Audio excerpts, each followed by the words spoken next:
Hey, what's happening, everybody?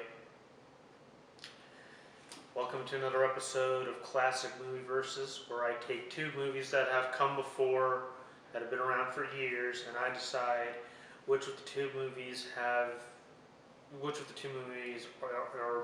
the better movie, I guess. This week we're covering Willy Wonka and the Chocolate Factory versus Charlie in the Chocolate Factory. Forgive me if I'm sounding a little down right now. It's just another day of quarantine, another day of lockdown, another day of immense stress over the situation. I'm pretty sure I'm not the only one going through this. I want to get out of the house. I want to do stuff other than being in here, you know. Uh, Obviously, this is the only way to keep me busy for a while, I guess, up until the world starts or decides to start cooperating again.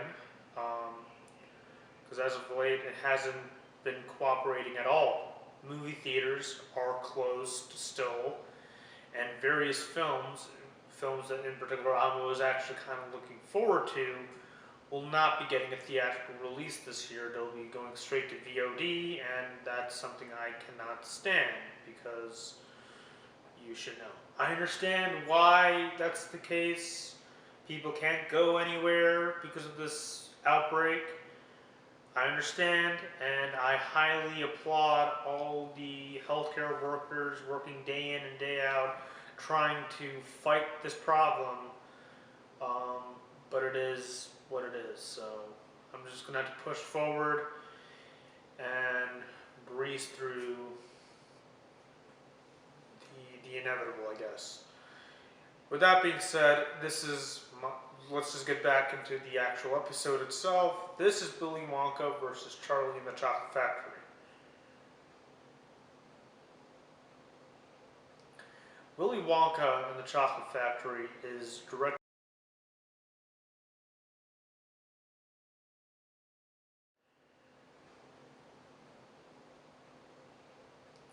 Willy Wonka and the Chocolate Factory is directed by Mel Stewart, produced by David L. Whopper, and stars Gene Hackman.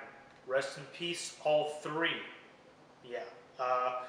The story is pretty well known at this point.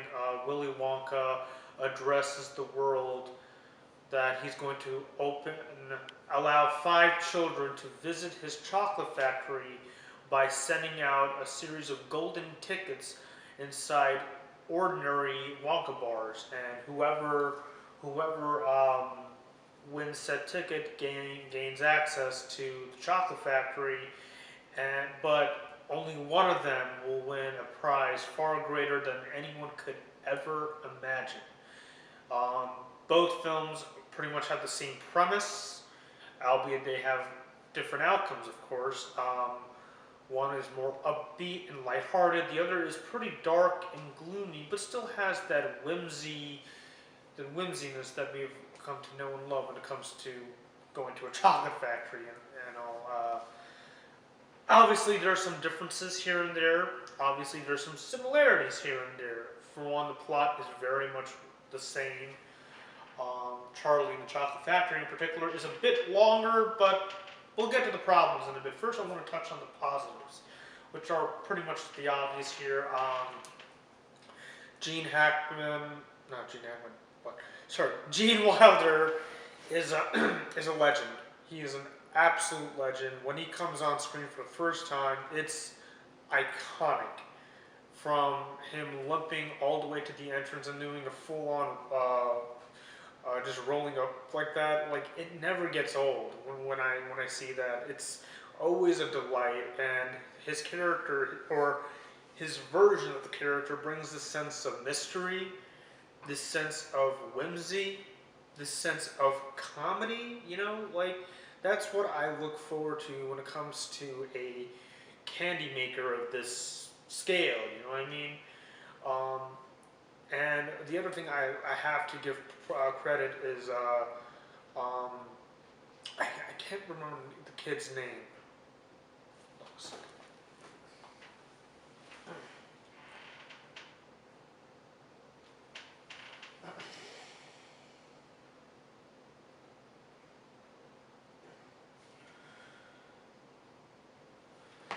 Right. The other bit of credit I have to give is to Peter Ostrom, the original Charlie Bucket. He is very much a kid. He's poor. He's broke. He comes from a very he's not well kept like Veruca Salt or any other any of the other children that are presented in these movies. You know, he has that sense that I want to get all of this, but he knows he can't, and it's depressing. He ultimately is one of the most relatable fictional characters ever, if you really think about it. But that's all. That's besides that. What the major issue I have with the film, of course, is obviously there's some elements that do not hold up. For example, the Wonka waiter. Like it claims that it can go pretty much anywhere in the factory, but it can only go up. Like, why couldn't they show this a bit earlier? Maybe we can, like, get an understanding of what this Wonka waiter is, like the look, obviously it's very outdated, but when it comes to like the chocolate river especially, I'm like, that's a chocolate river? That doesn't look like a chocolate. Yes, it's brown, but it's not, like, I think it's because of the Blu-ray player. I don't know, but it just did not look all that right when it comes to, like, look at this. Look at this right here. That's chocolate. Look at this right here. Chocolate.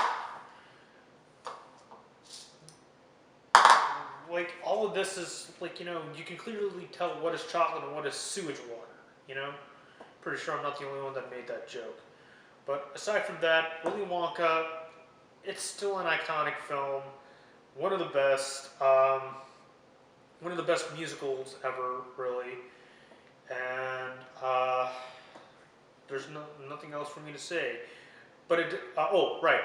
It does get a solid A-. A- because, well, certain elements do not hold up. But the music, the characters, the understanding of human nature, wanting to grow, wanting to be better, but wanting to be human, It's a very much human story, as is a chocolate candy adventure tale or whatever.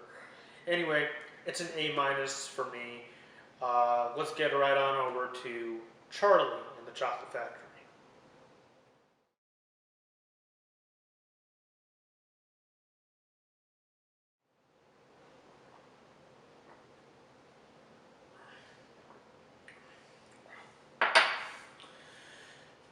Charlie and the Chocolate Factory is directed by Tim Burton, stars Johnny Depp and Freddie Highmore. Plot is pretty much the same, so I won't get too much into it, except this film brings up a backstory for Willy Wonka. Considering we know a lot about Charlie Bucket already, why not get something for Willy Wonka? Now, note, before I keep on going, I'm just going to compare the two movies. I'm not going to compare the movies to the book, okay? I hope I got that through, okay? Forget about the book. Let's just stick to the movies. It's called Movie Versus, after all, not movie versus book. Wouldn't work for me. So anyway, I like the idea of giving a backstory to this character, but on one hand, I'm like, does he really need a backstory? Like, what made Wonka so good was, like, you can interpret his backstory.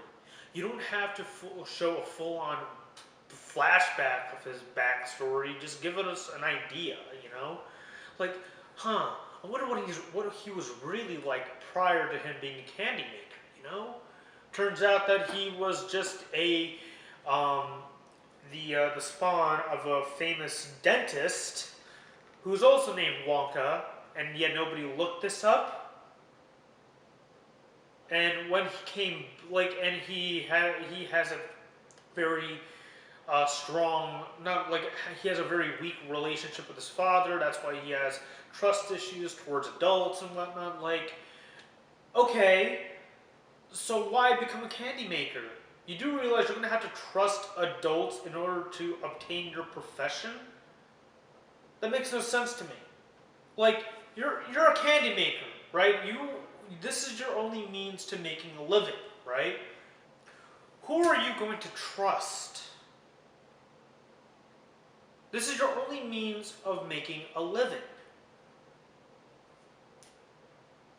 So, yeah, this is one of the many areas where I'm like, does this work? Does this not work?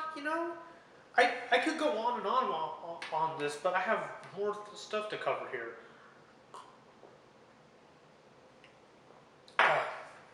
I like the visual aesthetic. Obviously, it's Tim Burton. That's what he excels at the most, especially the Chocolate River.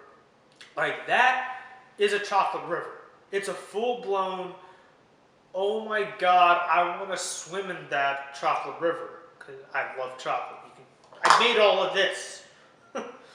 But, yeah, he does a good job in presenting his own visual flair, and he does fix some plot holes from the original film, like the glass elevator, or the Wonka waiter, if you will, where it actually does show it going over all different rooms of the factory. I found that really, really, really cool, I like how we got to see the aftermath of the other kids, when we see them go through the procedure, Augustus is going in the pipe, my TV becoming small, Veruca gets sent to the trash compactor, and Violet becomes a giant blueberry. We get to see the aftermath. I do like that bit. And I do love the Oompa Loompa songs. Not that it's going to replace the iconic classic Oompa Loompa Doopity Doo.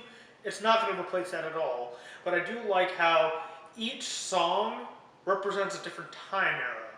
That's kind of cool, and it actually helps represent the theme they're going for the different child takeaway. I don't know what to call it. But that's where I have to draw the line for a moment, okay? As much as I like these aesthetics, these ideas, there are some things that just do not work at all. Like I said, the backstory to Willy Wonka. Charlie Bucket's interpretation in Tim Burton's film is just flat out wrong to me, okay? When I see Charlie Bucket in the original, in the Mel Stewart version, he's just a kid. He wants things to happen, but it's not always in his favor, right? This kid, he acts like the perfect child, right? We need the money more than we need the chocolate. He acts all high and mighty and humble and whatnot. Are you supposed to be a kid? Or are you supposed to be,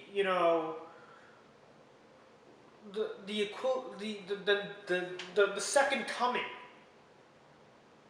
That was just wrong for me. I'm like, kid, you have the opportunity to go to one of the biggest factories in the world, and you're going to reject that? Not Uncle Grandpa Joe. I'm talking about the other grandpa, the one that actually does have a lot of 2 cents to play. That's another thing I'd like to point out. That there is more emphasis on the family, other than the Grandpa Joe characters. We have the weird grandmother. We have the not so weird grandmother. We got the strict grandfather, and we got Grandpa Joe. The strict grandfather is like, this guy's cool. He knows what he's talking about, And I love that rant he gives off when, what was it? When Mike TV was Was it my TV or was it Yeah, it was my TV. Like when he was complaining about my TV not understanding why he has to go to a chocolate factory even though he did win the ticket. I love that character, man. He is the highlight for me. Get that mud out your pants. We have a factory to go to. That really is chocolate milk. Wow. Anyway, so yeah, like this kid, Charlie Bucket, is the biggest issue for me. It's called Charlie and the Chocolate Factory, but we know too much about him already. Like, I understand what they're trying to do. They want to make it as different compared to the Mel Stewart version, but I don't relate to this kid. I relate more to Mike TV or Augustus Gloop. I don't relate to this kid. I relate more to the other version of the character. And why did it have to be this long? Like, it felt like towards the very end, I was like, okay, you're just dragging now just for time and whatnot. Like, this was unnecessary. And do I need to also bring the biggest sin of this film? The stupid entrance song to the Chocolate Factory. The Willy Wonka, Willy Wonka. I'm not going to sing the song. I hate it. No. Just no. Okay? So I'm just going to have to spit it out and say Charlie and the Chocolate Factory gets a B+ for sure. It's not as bad as I thought it was. Like, there are a lot of elements I do like I said, the visual aesthetic, the ideas presented, like, you know, fixing certain elements from the original. And, of course, Danny Elfman is always a plus. But when it comes to the character, the understanding of the characters, why they are what they are, you know. Obviously, Willy Wonka is clearly the victor here. Willy Wonka and the Chocolate Factory is a much better film. And I'm not just saying this due to immense nostalgia. No, I'm saying this because Willy Wonka and the Chocolate Factory works so well is because it understands human nature. It understands why kids are kids, and it doesn't treat them like kids. It treats them like human beings, you know? Meanwhile, we got Charlie and the Chocolate Factory. It takes all these really sweet ideas, no pun intended, and just, like, it overcomplicates it. Anyway. Looks like Willy Wonka is the victor.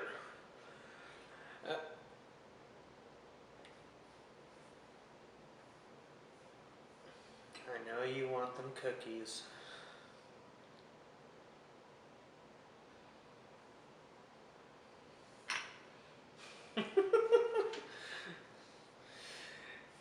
Okay. After the video.